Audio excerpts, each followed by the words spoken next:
का टॉपिक देख लेते हैं।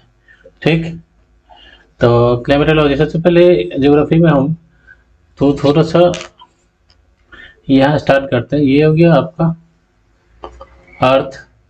तो ये इसको क्या बोलते हैं, दो पार्ट में जिसको डिवाइड करता है, इसको 0 डिग्री, ये इसको क्या बोलते हैं, इक्वेटर, इक्वेटर, और 23 डिग्री नॉर्थ हाफ, इसको क्या बोलते हैं, ट्रॉपिक ऑफ कैंसर। ये इधर का क्या हो गया, इसको 23.5 डिग्री 23 डिग्री कैप्रिकन। ठीक, इधर ये क्या हो गया 90 डिग्री नॉर्थ, नॉर्थ पोल, ये हो गया 90 डिग्री साउथ पोल। ठीक, अब देखिए ये वाले 66 सारे,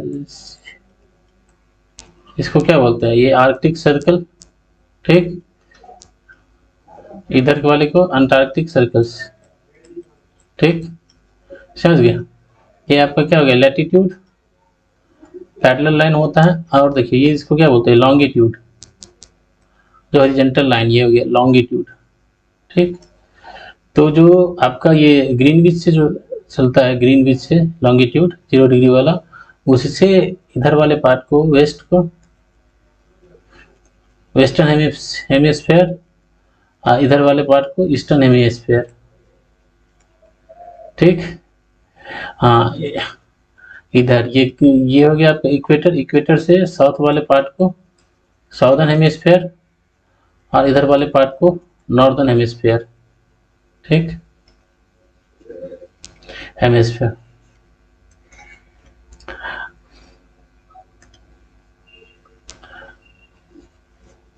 ये हो गया लैटिट्यूड और ये हो गया लॉन्गिट्यूड। ठीक, जनरली क्या दो लॉन्गिट्यूड का बीच का डिस्टेंस मतलब सेम ही होता है, अदरवाइज थोड़ा सा ऊपर जाने पे इस दोनों के बीच का डिस्टेंस कम होता जाता है। ठीक है, लेकिन जनरली सेम ही माना जाता है। ठीक, और ये हो गया लैटिट्यूड, ये लैटिट्यूड पैरेलल लाइन होता है। ठीक, अब देखिए अर्थ जो है, अर्थ इसका ये एक्सिस हो गया। ठीक, वैसे जो ये अपने एक्सिस पे जो रोटेट करता है, तो वो इसमें टिल्ट है कितना डिग्री, आई थिंक 5 डिग्री के लगभग ये है अपने एक्सिस पे। ठीक, अब देखिए तो क्या करता है अर्थ, अपने एक्सिस पे रोटेट करता है। भाई ऐसे करके लट्टू को देखो ना, लट्टू को जब आप ऐसे करके घुमाते फेंकते हो, तो एक तो वो घूमता रहता है अपने एक्सिस पे, घूमता रहता है ऐसे ऐसे ऐसे ऐसे घूमता रहता है, और उसके बाद चक्कर भी तो लगाता है ना, ऐसे ऐसे घूमते हुए चक्कर भी तो लगाता है ना। वैसे ही अर्थ भी है, अर्थ अपने एक्सिस पे ऐसे ऐसे घूमता रहता है, west to east, west to east ये रोटेट करता है। उसके साथ साथ वो क्या करता है, सन के चारों तरफ चक्कर लगाता है।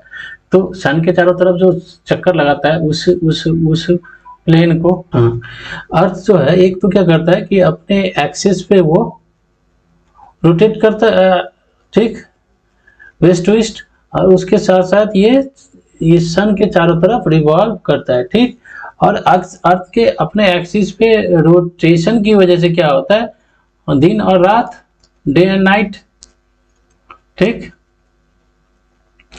और ये जो एक्सिस पे ये सन के चारों तरफ रोटेट करता है, जो इसका जो ये ऑर्बिट है, इस ऑर्बिट का साइज कितना है, कि किस तरह का ऑर्बिट है, तो ये ऑर्बिट है आपका इलिप्टिकल ऑर्बिट, मतलब इस तरह का ऑर्बिट है। ठीक, समझ गए,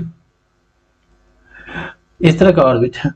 तो अब हम लोग यहाँ पे डिस्कस करेंगे कि अर्थ पे जो सनलाइट आता है, तो जिससे टेम्परेचर मतलब मिलती है, तो उसका क्या रीजन है, उसको इफेक्ट करने वाला कौन कौन से फैक्टर है वो देखने की कोशिश करेंगे। हाँ, तो जब ये ऑर्बिट में मूव करता है, तो ये ऑर्बिट में जो उस ऑर्बिट में इतने डिग्री 66 पॉइंट इतना डिग्री उस ऑर्बिट में एंगल बनाता है। भाई ऑर्बिट तो ये कोई प्लेन होगा ना, इस प्लेन होगा ना, इस तरह का कोई प्लेन होगा ऑर्बिट का।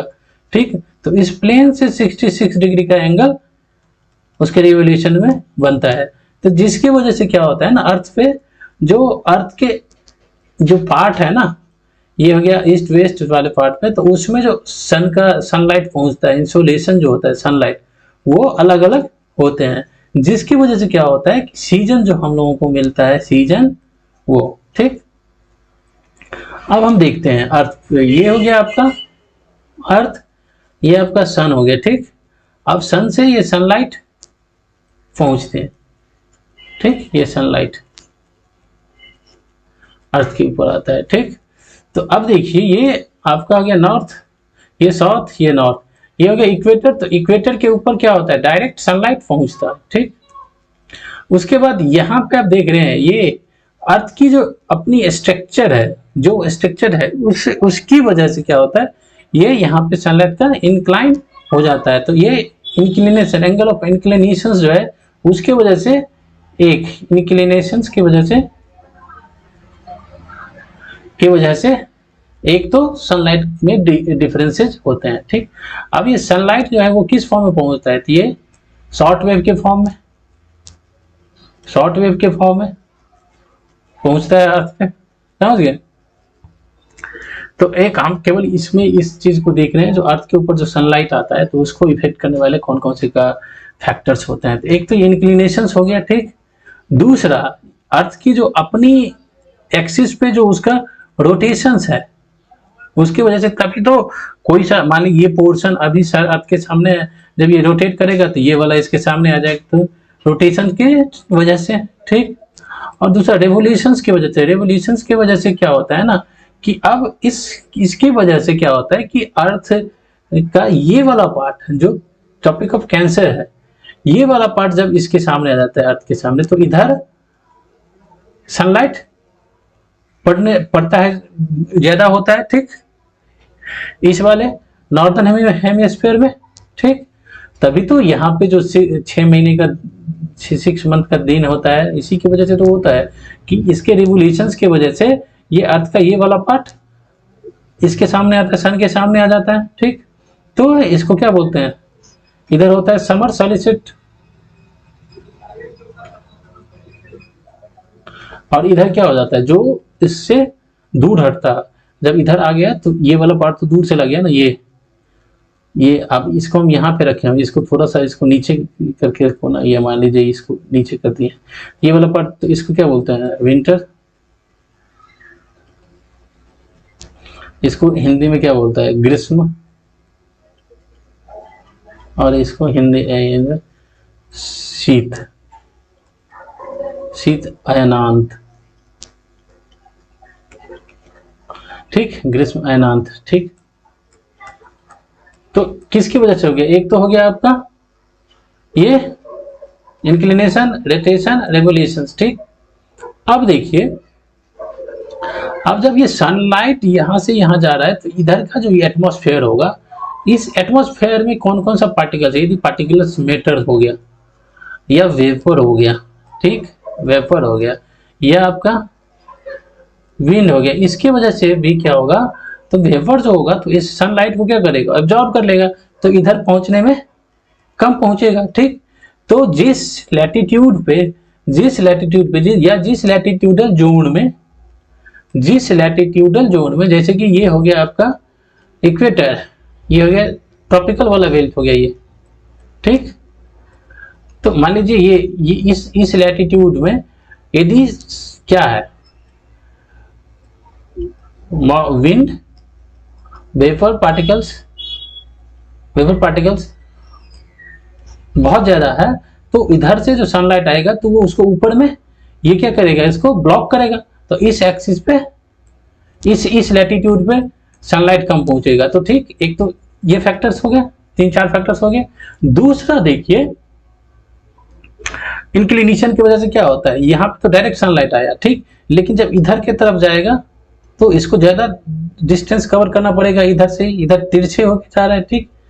इस पे तो डायरेक्ट आ गया, तो इस पे कम डिस्टेंस कवर करना पड़ा, और इस वाले पार्ट में इसको ऐसे जा रहा है, तिरछा हो गया, तो इसमें ज्यादा डिस्टेंस कवर करना पड़ा, तो जिससे इसका इफेक्ट सनलाइट का कम हो जाता। सनलाइट से क्या होता है, ये सनलाइट क्या, एनर्जी का ट्रांसफर है ना, एनर्जी का ट्रांसफर किसके फॉर्म में होता है, शॉर्ट वेव के फॉर्म में होता है, शॉर्ट वेव के थ्रू एनर्जी आप यहाँ पे पहुंच रहा है, ठीक।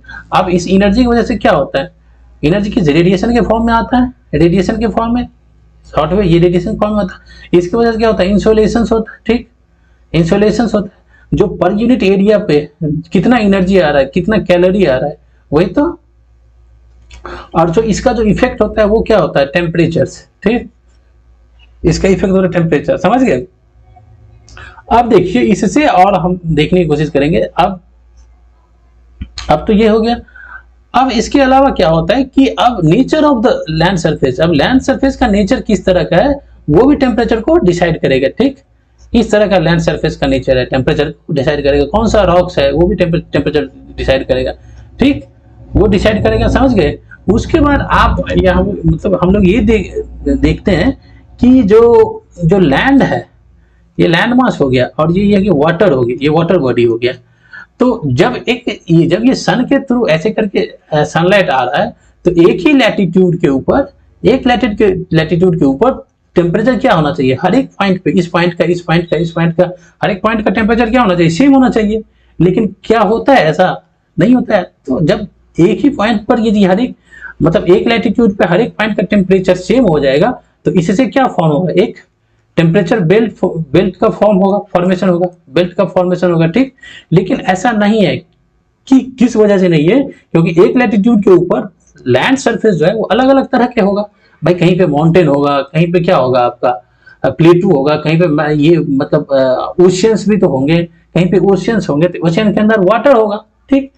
तो अब वाटर की जो हीट है स्पेसिफिक हीट होती है, ठीक, स्पेसिफिक हीट होती है, वो compare to the land mass ज्यादा होती है, लैंड मास ज्यादा होती है। मतलब क्या हो गया, ये वाटर को गर्म होने में, ठीक, गर्म होने में और ठंडा होने में ज्यादा टाइम लगता है, ठीक, compare to the land mass, land mass तो ज्यादा टाइम लगता है, ठीक। तो मान लीजिए यहाँ का टेम्परेचर और ये लैंड मास है, और यहाँ का टेम्परेचर सेम नहीं हो सकता है इस वाटर बॉडी का। और दूसरा, ये जो वाटर बॉडी है इसमें क्या वेपराइजेशन भी तो होगा, ठीक। तो इसकी वजह से भी तो ये ठंडा रहेगा, ठीक। और ठंड में क्या होगा, ठंड में ये लैंड सरफेस तो ठंडा हो जाएगा, ठीक। लेकिन ये इसमें क्या हो जाएगा, इसमें क्या होगा, इसको ठंडा होने में टाइम लगेगा, ये गर्म रहेगा। तो उसकी वजह से क्या होता है कि जो मतलब वाटर और लैंड सरफेस का अनइवन होना एक ही लैटिट्यूड पे, वो भी टेम्परेचर को डिसाइड करता है, ठीक। उसके बाद देखते हैं और क्या। अब मान लीजिए कि एक ही लैटिट्यूड के ऊपर क्या आ जाए, ये हो गया माउंटेन हो गया, ठीक। तो माउंटेन क्या, जब ऊपर जाते हैं तो इधर जो एयर डेंसिटी है वो क्या हो जाती है, कम हो जाती है, क्योंकि जैसे ऊपर जाते हैं तो क्या होता है, हवा जो है, जो एयर मास है वो क्या करता है, एक्सपांड करता है, तो जिसकी डेंसिटी कम हो जाती है, तो यहाँ पे इधर टेम्परेचर कम हो जाता है। तो एक ही लैटिट्यूड पे जब मान लीजिए 0 डिग्री पे यहाँ पे टेम्परेचर कुछ और होगा, लेकिन इस लैटिट्यूड के ऊपर यदि माउंटेन है तो यहाँ का टेम्परेचर अलग होगा, ठीक। तो इससे क्या होता है, ये टेम्परेचर बेल्ट नहीं बन पाता है, समझ गए। दूसरा देखिए, इस लैटिट्यूड पे यदि इस लैटिट्यूड पे यदि कोई कोल्ड करंट जब ओशियनोग्राफी पढ़ता है तो उसमें तो पढ़े वार्म करंट, कोल्ड करंट, यदि कोल्ड करंट यहाँ से मूव कर रहा है, ठीक, उसके कोस्ट की तरफ से मूव कर रहा है, तो इसका इफेक्ट इस रीजन में पड़ेगा, ठीक। तो इससे भी इसके टेम्परेचर को इफेक्ट करेगा, समझ गए, कोल्ड करंट की वजह से। दूसरा, हाँ, तो ये सारे फैक्टर्स हो गए। तो एक बार हम देख लेते हैं कौन कौन सा फैक्टर्स है। एक तो आपका क्या हो गया, जो एंगल है वो इंक्लिनेशन हो गया। दूसरा क्या हो गया, रोटेशंस एंड रेवोल्यूशंस हो गया, ठीक। उसके बाद क्या हो गया, लैंड सरफेस स्पेसिफिक हीट, ठीक। उसके बाद क्या हो गया आपका, कोल्ड करंट हो गया, समझ गए। उसके बाद क्या हो गया, आप जो सरफेस का नेचर होता है वो समझ गए। और ये सब फैक्टर्स है अर्थ पे टेम्परेचर को डिसाइड करने वाला।